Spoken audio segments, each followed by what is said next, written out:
नमस्कार, न्यूज़ 18 पंजाब हरियाणा हिमाचल देख रहे हैं आप। मैं हूं अमृत वर्दी। बुलेटिन की शुरुआत करते हैं किसानों के आंदोलन के साथ, जो लगातार जंग में तब्दील हो गया है। और अब ये जंग तो जारी है, लेकिन दिल्ली की बारी है। अब किसानों ने पंजाब में अपना संघर्ष करने के बाद दिल्ली की ओर कूच करना शुरू कर दिया है।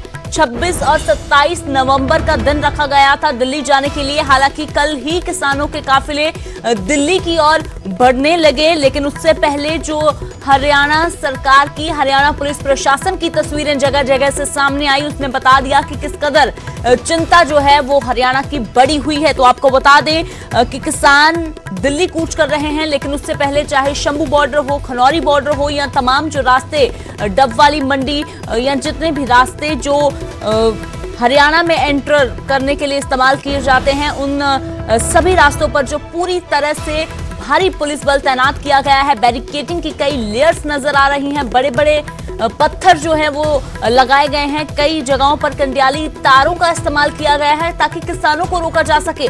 तो मौसम का मिजाज बदला है, बूंदाबांदी हो रही है, कहीं बरसात भी हल्की हुई है, लेकिन ये ठंड भी किसानों का जो जोश है उसको ठंडा नहीं कर पा रही है। किसान एक ही बात कह रहे हैं कि दिल्ली जाकर रहेंगे और कहीं भी रोका गया तो वहीं पर मोर्चा खोल देंगे। लेकिन उसके साथ जो बड़ी एक समस्या है वो आप देख सकते हैं दूसरी तस्वीर में कि जाम की बड़ी समस्या जो यहां पर देखने को मिल रही है। तो किसानों की इस जंग पर, किसानों की दिल्ली कूच के आंदोलन पर न्यूज़ 18 की महा कवरेज लगातार जारी है।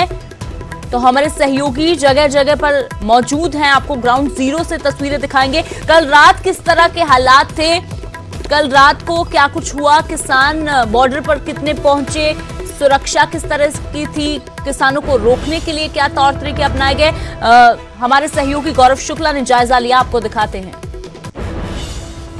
दिल्ली कूच ਕਰਨ ਦੇ ਲਈ ਕਿਸਾਨਾਂ ਦੇ ਵੱਲੋਂ ਪੂਰੀ ਰਣਨੀਤੀ ਘੜੀ ਗਈ ਹੈ ਤੇ ਉਸ ਤੋਂ ਬਾਅਦ ਵੱਡੀ ਗਿਣਤੀ ਦੇ ਵਿੱਚ ਕਿਸਾਨ ਜੁਟੇ ਨੇ ਖਨੌਰੀ ਬਾਰਡਰ ਦੇ ਉੱਤੇ। ਰਾਤ ਦੇ ਸਮੇਂ ਦੇ ਵਿੱਚ ਵੀ ਲਗਾਤਾਰ ਟਰਾਲੀਆਂ ਦੇ ਜ਼ਰੀਏ ਕਿਸਾਨ ਆਗੂ, ਜਥੇਬੰਦੀਆਂ ਰਾਸ਼ਨ ਦੇ ਨਾਲ ਤੇ ਹੋਰ ਸਮਾਨ ਦੇ ਜ਼ਰੀਏ पहुंच रही ने खनौरी बॉर्डर। असी रात के समय दी भी तस्वीर, क्योंकि कोशिश न्यूज़ 18 यही कर रहे हैं कि तुहानू महा कवरेज दिखावे। सवेर तो लैके असी शाम तक तस्वीर दिखाई ने ते रात दी तस्वीर भी देखनियां तुहाडे लई लाजमी ने। इस समय तैयारी चल रही है कल दिन दी, सवेर तो ही की होएगा। तुहानू दस दईए कि इत्थे प्रॉपर जिहड़ा ਇਹ ਤੁਹਾਨੂੰ ਸਾਊਂਡ ਸਿਸਟਮ ਨਜ਼ਰ ਆ ਰਹੇ ਹੋਣਗੇ। ਇੱਥੇ ਬੈਂਚਸ ਪਹੁੰਚੇ ਹੋਏ ਨੇ, ਯਾਨੀ ਕਿ ਸਵੇਰੇ ਇੱਥੇ ਨਜ਼ਰ ਆਣੇਗੀ ਤੁਹਾਨੂੰ ਇੱਕ ਸਟੇਜ ਦੀ ਤਰ੍ਹਾਂ, ਜਿਸ ਦੇ ਉੱਤੇ ਬੈਠ ਕੇ ਹੋ ਸਕਦਾ ਹੈ ਸਪੀਚਾਂ ਹੋਣ ਜਾਂ ਫਿਰ ਅੱਗੇ ਦੀ ਰਣਨੀਤੀ ਵੀ ਉਲੀਕੀ ਜਾਵੇ, ਉੱਥੋਂ ਅਨਾਉਂਸਮੈਂਟ ਕੀਤੀ ਜਾਵੇ। ਇਹ ਪੂਰੀਆਂ ਤਿਆਰੀਆਂ ਨੇ। ਅਗਲੇ ਕੁਝ ਘੰਟਿਆਂ ਬਾਅਦ ਇੱਥੇ ਸਟੇਜ ਸਜੀ ਹੋਈ ਨਜ਼ਰ ਆਏਗੀ ਤੇ ਰਾਤ ਜ਼ਬਰਦਸਤ ਠੰਡ ਇਸ ਸਮੇਂ ਹੈ ਇੱਥੇ। ਤੇ ਲੋਈਆਂ ਜਿਹੜੇ ਕਿਸਾਨ ਇੱਥੇ ਹੈਗੇ ਨੇ ਉਹਨਾਂ ਨੇ ਲਈਆਂ ਹੋਈਆਂ ਨੇ ਸਾਫ਼ ਤੌਰ ਤੇ। ਜੋ ਮੈਂ ਪਹਿਲਾਂ ਵੀ ਅਸੀਂ ਜ਼ਿਕਰ ਕੀਤਾ ਸੀ ਕਿ ਇਸ ਸੀਜ਼ਨ ਦੀ ਸਭ ਤੋਂ ਠੰਡੀ ਰਾਤ ਤੁਸੀਂ ਹੁਣ ਤੱਕ ਦੀ ਕਹਿ ਸਕਦੇ ਹੋ, ਤੇ ਉਸ ਦੇ ਬਾਵਜੂਦ ਇੱਥੇ ਜਿਹੜੇ ਧਰਨੇ ਪ੍ਰਦਰਸ਼ਨ ਨੇ ਤੇ ਨਾਅਰੇਬਾਜ਼ੀ ਨਜ਼ਰ ਆ ਰਹੀ ਹੈ। ਇਹ ਰਾਤ ਭਰ ਐਵੇਂ ਜਾਰੀ ਰਹੂਗਾ ਜੀ। ਕੀ ਕੁਝ ਇੱਥੇ ਤਿਆਰੀਆਂ ਚੱਲ ਰਹੀਆਂ ਨੇ? ਵੀਰ ਜੀ ਗੱਲ ਨਹੀਂ ਹੈ ਵੀ ਜਿੰਨਾ ਚਿਰ ਸਾਡੀਆਂ ਮੰਗਾਂ ਨਹੀਂ ਪ੍ਰਵਾਨ ਹੁੰਦੀਆਂ, ਇਹ ਕਾਲੇ ਕਾਨੂੰਨ ਵਾਪਸ नहीं होते, साडा इस तरह धरना जारी रहूगा। इस तरह साडा कोल जारी ਦੇ ਉੱਤੇ ਜਿਹੜਾ ਸਾਊਂਡ ਸਿਸਟਮ ਦਾ ਵੀ ਅਰੇਂਜਮੈਂਟ ਕੀਤਾ ਗਿਆ। ਅਸੀਂ ਕੋਸ਼ਿਸ਼ ਕੀਤੀ ਹੈ ਕਿ ਰਾਤ ਦੇ ਸਮੇਂ ਦੀਆਂ ਤਸਵੀਰਾਂ ਵੀ ਦੇਖ ਪਾਈਏ। ਰੋਹਿਤ ਮੇਰੇ ਨਾਲ ਨੇ, ਮੇਰੇ ਸਹਿਯੋਗੀ। ਰੋਹਿਤ, ਆਪਾਂ ਟਰਾਲੀਆਂ ਦੇਖਦੇ ਆ ਰਹੇ ਸੀ, ਉੱਥੇ ਵੀ ਜਿਹੜਾ ਪ੍ਰੋਪਰ ਇੰਤਜ਼ਾਮ ਕੀਤਾ ਗਿਆ, ਕਿਉਂਕਿ ਠੰਡ ਬਹੁਤ ਜ਼ਬਰਦਸਤ ਹੈ ਇਸ ਸਮੇਂ, ਅਸੀਂ ਵੀ ਮਹਿਸੂਸ ਕਰ ਰਹੇ ਹਾਂ। ਪਰ ਬਾਵਜੂਦ ਇਸ ਦੇ ਪੂਰਾ ਜਿਹੜਾ ਜੋਸ਼ ਵੀ ਨਜ਼ਰ ਆ ਰਿਹਾ।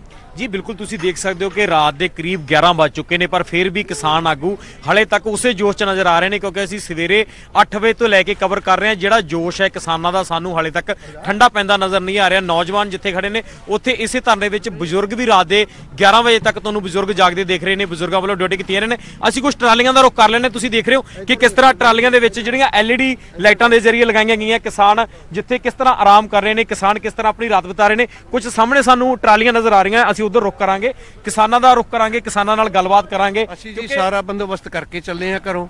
ਆ ਗੱਦੇ ਤੁਸੀਂ ਦੇਖ ਰਹੇ ਹੋ, ਰਜਾਈਆਂ ਤੁਸੀਂ ਦੇਖ ਰਹੇ ਹੋ, ਤੇ ਬਾਕੀ ਚਾਹ ਪਾਣੀ ਦਾ, ਲੰਗਰ ਦਾ ਅਸੀਂ ਖੁਦ ਪ੍ਰੋਗਰਾਮ ਕਰਕੇ ਲੈ ਕੇ ਆਏ ਆ। 4 ਮਹੀਨਿਆਂ ਦਾ ਸਾਡੇ ਕੋਲ ਰਾਸ਼ਨ ਹੈਗਾ ਜੀ। 4 ਮਹੀਨੇ ਜੇ ਇੱਥੇ ਬੈਠਣਾ ਪਿਆ ਤਾਂ ਤਿਆਰ ਹੋ? ਬਿਲਕੁਲ ਤਿਆਰ ਆ ਜੀ, ਤਿਆਰ ਪਰ ਤਿਆਰ। 4 ਮਹੀਨੇ ਤੱਕ ਅਸੀਂ ਬੈਠੇ ਰਹਾਂਗੇ, ਜਦੋਂ ਤੱਕ ਅਸੀਂ ਸ਼ਾਂਤੀਪੂਰਨ ਬੈਠਾਂਗੇ। ਕੋਈ ਦੰਗਾ ਫਸਾਦ ਨਹੀਂ ਕਰਦੇ। ਸੋ ਤੁਸੀਂ ਸਾਫ਼ ਤੌਰ ਤੇ ਦੇਖ ਸਕਦੇ ਹੋ ਕਿ ਕਿਸਾਨਾਂ ਵੱਲੋਂ ਜਿਸ ਤਰ੍ਹਾਂ ਦੇ ਤੁਸੀਂ ਦੇਖ ਸਕਦੇ ਹੋ ਕਿ ਪੰਡਾਲ ਸਜਾਏ ਗਏ ਨੇ, ਇਹ ਤਰਪਾਲਾਂ ਦੇ ਜ਼ਰੀਏ, ਤਰਪਾਲ ਤੁਹਾਨੂੰ ਨਜ਼ਰ ਆ ਰਹੀ ਹੋਏਗੀ, ਤਰਪਾਲਾਂ ਦੇ ਨਾਲ ਇੱਕ ਝੁੰਮੀਆਂ ਟਾਈਪ ਕੁਝ ਬਣਾਇਆ ਗਿਆ ਹੈ ਜਿਸ ਦੇ ਵਿੱਚ ਕਿਸਾਨ ਸੁੱਤੇ ਹੋਏ ਨੇ ਔਰ ਕਿਸਾਨਾਂ ਨੇ ਸਾਫ਼ ਤੌਰ ਤੇ ਕਹਿ ਦਿੱਤਾ ਕਿ 4 ਮਹੀਨੇ ਦਾ ਰਾਸ਼ਨ ਅਸੀਂ ਨਾਲ ਲੈ ਕੇ ਆਏ ਹਾਂ, ਹੋਰ ਜੇ ਅੱਗੇ ਵਧਣਾ ਪਿਆ ਤਾਂ ਉਹ ਵੀ ਅੱਗੇ ਵਧਣ ਲਈ ਤਿਆਰ ਹੈ, ਪਰ ਸਾਡਾ ਸੰਘਰਸ਼ ਖਤਮ ਹੋਣ ਵਾਲਾ ਨਹੀਂ।